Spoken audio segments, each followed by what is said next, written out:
सो हाय। Last के सिर्फ 20 days रह गए हैं जेईई मेंस अप्रैल अटेम्प्ट के लिए।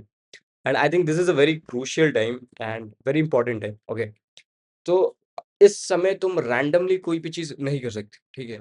और ये मैं अपने पर्सनल एक्सपीरियंस से बता रहा हूँ, ठीक है? कि तुम रैंडमली कोई भी चीज़ अभी अफ़ोर्ड नहीं कर सकते हो, ठीक है?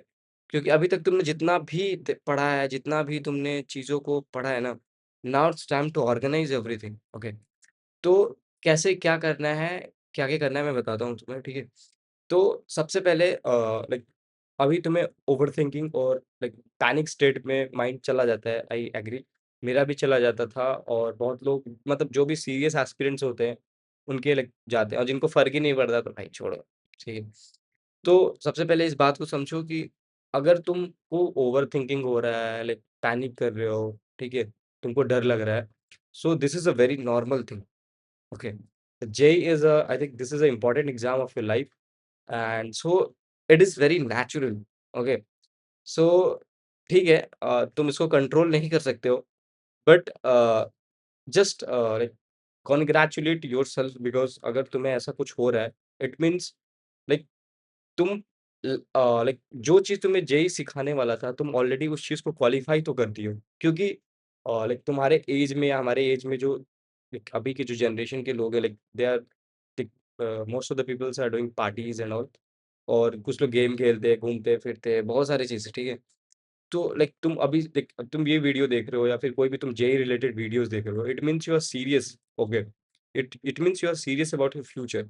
और इस एज में तुम सीरियस हो, इस स्टेज में सीरियस हो, that is a very good thing, ठीक है? तुम बहुत लाइक बहुत लोगों को तो पहले ही तुम आउट नंबर्ड करती हो, ठीक है? So proud of yourself and ठीक है। तो अब बात करते हैं कि अभी लास्ट में क्या करना है, ठीक है? लास्ट में देखो, मैं एक चीज़ मैं क्लियर कर देता हूँ कि लास्ट के समय में तो बहुत कुछ लाइक अब अभी पूरा ये नहीं कि पूरा 100% सिलेबस ही कंप्लीट करने बैठ जाओ, this is a very bad thing. Okay, तुम नहीं कर सकते, ठीक है? तुम प्रैक्टिकली सोचो कि तुम सारा सिलेबस कैसे कर सकते हो, तुम्हें प्रैक्टिस भी करना है, ठीक है? तो अभी क्या करना है कि अगर तुम्हारा लाइक 60 या 70% भी सिलेबस कंप्लीट है, ठीक है? तुम प्रैक्टिस पे ज़्यादा ध्यान दो, ठीक है? उन सारे चैप्टर्स के पीवाईक्यूज़ करो, ठीक है? अगर बहुत नहीं कम से कम 30-40 पीवाईक्यूज़ करो, ठीक है? 30-40 पीवाईक्यूज़ करो, मतलब जितने भी तुमने चैप्टर्स पढ़ा है, ठीक है? उन्हें करो। कुछ-कुछ चैप्टर छोड़ छोड़ सकते हो, लाइक अगर बहुत लोगों को मैथ्स में प्रॉब्लम होता है, ठीक है? तो मैथ्स में लाइक 4-5 क्वेश्चन, 10 क्वेश्चन कर लो, बेसिक क्वेश्चन फॉर्मूला लगाने सीख जाओ, बस दैट इज़ इनफ, ठीक है? क्योंकि ठीक है, तुम्हें मैथ्स में लाइक प्रैक्टिस ठीक है, डिमांड होता है, but if you know the formula and know how to apply, it's good to go. Okay, so बात करते हैं केमिस्ट्री और फिजिक्स की। तो केमिस्ट्री में लाइक इनऑर्गेनिक तुम्हें रिवाइज करते रहना है, ठीक है? ट्राई करो कि हर 2-2 दिन पे रिवाइज करते रहो इनऑर्गेनिक, ठीक है?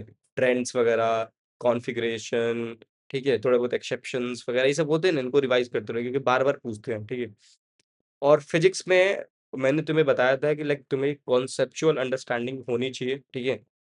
अगर तुम पीवाईक्यू सॉल्व कर रहे हो, देखो सबसे पहले तुम्हें रिवाइज करना है नोट्स, फिर तुम अगर पीवाईक्यू सॉल्व करने बैठ रहे हो, तो क्वेश्चंस बना रहे हो ना, तो लाइक अगर तुमने एक क्वेश्चंस बना लिए तो इतना तुम्हारे अंदर वो चीज़ होना चाहिए कि लाइक तुम्हें वो क्वेश्चन और कॉन्सेप्ट आता था, ठीक है? ये नहीं होता ना कि कभी ऐसे बन जाता है, तुक्के में भी बन जाता है, तो उसको कंसीडर मत करना, ठीक है? अगर तुमसे कोई भी क्वेश्चन तुक्के में बन रहा है, then first be honest with yourself and उसको तुम उसके जो सॉल्यूशन है ना, उसको देखो और उससे सीखो, ठीक है? उससे कॉन्सेप्ट को सीखो, ठीक है? और देखो कि तुम कहाँ सोच नहीं पाते, कहाँ मिस्टेक।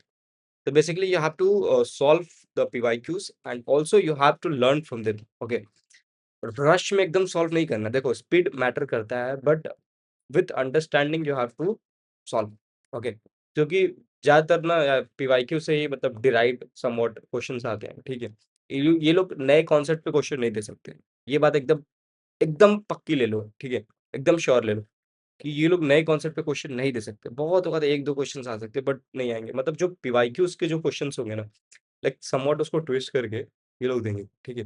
तो तुम्हें पीवाईक्यू से बेसिकली सीखना है, ठीक है? क्वेश्चन सॉल्व करो, लर्न करो, ठीक है?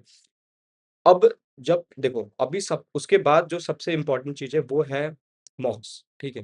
देख ये तुम्हें तब पता चलेगा ना जब तुम रियल एग्ज़ाम में हॉल में बैठे रहोगे ना, जिस दिन तुम्हारा एग्ज़ाम हो, उस दिन तुम खुद क्यों थैंक यू बोलोगे? क्योंकि तुमने बहुत सारा अगर मॉक्स दिया होगा ना, लाइक वो एक्चुअल एग्ज़ाम भी तुम्हें वेरी नियर टू तुम्हें मॉक्स लगेगा, ठीक है? तुम ज़्यादा पैनिक नहीं करोगे, लाइक ओवर स्ट्रेस्ड नहीं रहोगे। एक थोड़ा बहुत स्ट्रेस रहेगा बट उतने ज़्यादा नहीं रहोगे, हल्का-फुल्का रहेगा, ठीक है? तो you have to be used to, ठीक है? Of that environment, exam environment, ठीक है? तो तुम्हें इसके लिए बहुत ज़्यादा मॉक्स देना है, ठीक है? बहुत ज़्यादा मॉक्स मतलब कि लाइक अगर तुम अगर ऐसे स्टूडेंट हो लाइक जिसका मतलब 60% सिलेबस कम नहीं है, मतलब कंप्लीट नहीं है, तुम थोड़ा बहुत सिलेबस कर रहे हो, ठीक है? तो देखो तुम हर चीज़ साथ में नहीं कर सकते हो, ठीक है? तो टाइम को डिवाइड कर लो, ठीक है? टाइम स्लॉट्स बना लो और लाइक 40% ऑफ योर टाइम तुम क्वेश्चन सॉल्व करो, ठीक है? और बाकी जो समय है उसमें थ्योरी कर सकते हो और लेक्चर्स मतलब थोड़ा रिवीजन-विवीजन कर सकते हो, ठीक है?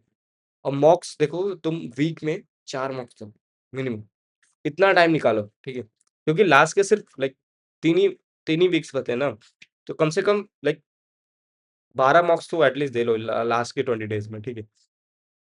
तो मॉक्स भी ज़्यादा ज़रूरी है, इस मॉक्स को इग्नोर मत करना, ठीक है? और ये मत सोचना कि मेरा तो यार अभी कंप्लीट नहीं है, लाइक 70-80% मैं पूरा कर लूँगा तभी मॉक्स दूँगा। ये बहुत ही गलत चीज़ है, ठीक है? तुम्हें जितना आता है अगर तुम उस चीज़ को भी सही से इम्प्लीमेंट करके आते हो, तुम्हारे आराम से अच्छे परसेंट रैंक बनेंगे, आराम से, ठीक है? तो बेसिकली तुमने जितना भी पढ़ा है, उसको प्रैक्टिस करो, पीवाईक्यूज़ करो, ठीक है? मॉक्स दो, ठीक है? और गाइस ट्राई करो कि मॉक्स 2 घंटे 30 मिनट या 2 घंटे 40 मिनट में ही दो, ठीक है? और इसके पीछे एक लॉजिक है कि अगर तुम कम समय में देते हो, तो लाइक घर पे तो लाइक बहुत लोग रिलैक्स होके देते हैं, ठीक है? 3 घंटे भी लाइक हम लोग रिलैक्स स्टेट में देते हैं, लेकिन अगर तुम टाइम कम करके दोगे ना, तो वो थोड़ा बहुत एग्ज़ाम का प्रेशर फ़ील होगा, ठीक है? तो ढाई घंटे या 2 घंटे 40 मिनट करो, ठीक है? इसमें पेपर दो, ठीक है? और ठीक है, इतना ही था और लाइक अभी तुम्हें नेगेटिव पीपल से दूर रहो, ठीक है? दूर रहना है। बिकॉज़ कि बहुत लोग होते हैं ना कि बहुत नेगेटिव बोलते हैं कि यार तुम्हारा इतना कम है, तुमसे तो होगा ही नहीं और ये सब बिल्कुल ध्यान मत दो उन्हें, ठीक है? तुम्हें बस अपने लास्ट के 20-30 डेज़ में बहुत ग्राइंड करना है, सिंसियरली ग्राइंड करना है, प्रैक्टिस करना है, ठीक है? खुद को लाइक इतना भी प्रेशराइज़ मत करना बट देखो टाइम मिले तो आधे घंटे, 1 घंटे बाहर घूम सकते हो, इट्स ओके, ठीक है? रिलैक्स कर लेना, तो तुम बाहर घूम के लाइक 1 घंटे, आधे घंटे या वैसे थोड़ा वॉक-वॉक कर सकते हो, फैमिली से बात कर सकते हो लाइक ठीक है, इट्स ओके। तो और एक चीज़ ध्यान रखना कि लाइक तुम्हें चिल करने के लिए ये मत सोचना कि मैं चिल कर रहा हूँ तो मैं कोई वेब सीरीज़ देख लेता हूँ, सोशल मीडिया रील्स देख लेता हूँ, नहीं। प्लीज़ यार मैं रिक्वेस्ट कर रहा हूँ कि प्लीज़ अभी सोशल मीडिया बिल्कुल भी अवॉइड करो और फ़ोन वगैरह जितना हो सके कम चलाओ, ठीक है? बस लेक्चर्स देखने हैं, लेक्चर्स देख सकते हो। मतलब लेक्चर्स भी यार बहुत सारे बड़े-बड़े चैप्टर्स के मत देखना लाइक जो बहुत ईज़ी और डूएबल चैप्टर्स हैं, उनके लेक्चर्स देख सकते हो, ठीक है? और रिविज़न्स करना, ठीक है? और देखो अपने टाइम को अच्छे से मैनेज करो, ठीक है? क्योंकि कब टाइम निकल जाता है पता नहीं चलता, ठीक है? तो ठीक है गाइस खुद पे ध्यान रखो, ठीक है? पढ़ाई करते रहो, मतलब stay healthy, okay? So guys bye bye, stay healthy, stay happy and keep study.